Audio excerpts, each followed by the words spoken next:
why you feel like an imposter, and how to flip the script. This is an in-depth guide to catch it and completely crush it.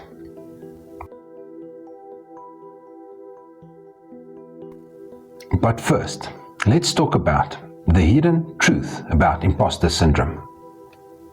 Imposter syndrome isn't just a buzzword.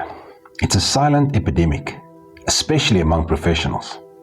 Feeling like a fraud isn't proof that you're weak. It's a sign that you're stretching into your potential. The higher you climb, the more likely those doubts show up. As a coach, I've seen it again and again. The key isn't to fight imposter syndrome. It's to flip the script and use it as growth. In this video, I'll give you a clear, faith-based, practical plan to stop imposter syndrome from holding you back.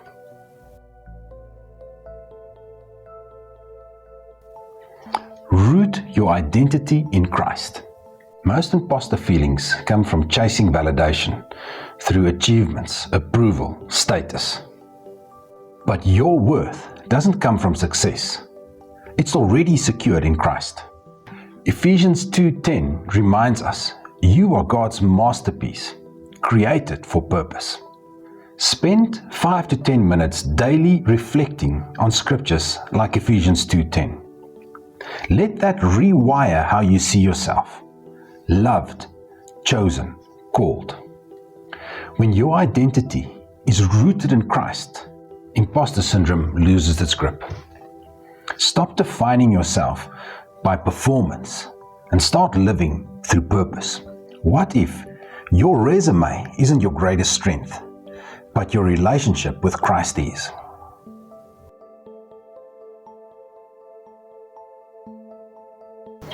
Reframe self-doubt as cognitive distortion.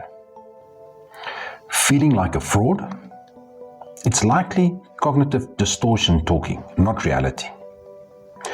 All or nothing thinking, discounting the positives.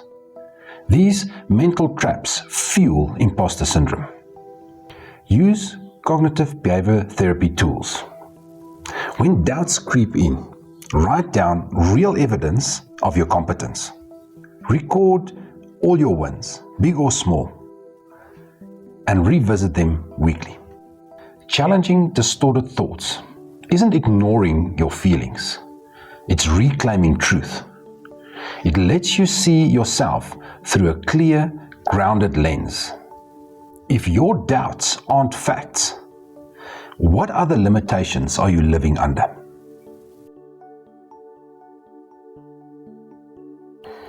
Trust in God's divine calling. Romans 8:28 says, God works all things for good for those called by Him. Imposter syndrome whispers, you're not qualified. But God equips the called. Pray boldly for confidence in your calling. Reflect on times when God strengthened and opened doors beyond your ability. Your role, your opportunities, they aren't random. They're divine assignments. When you trust God's call, self-doubt shrinks. What if your biggest doubts are actually invitations to trust God deeper?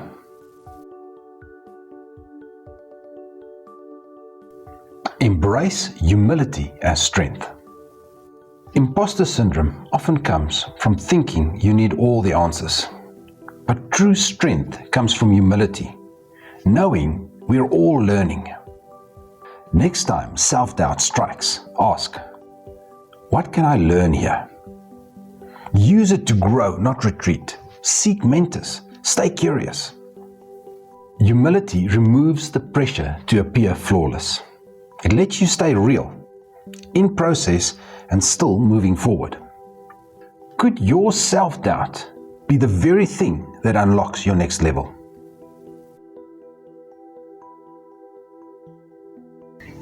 Renew your mind through God's truth. Romans 12:2 says, don't compare to this world. Renew your mind.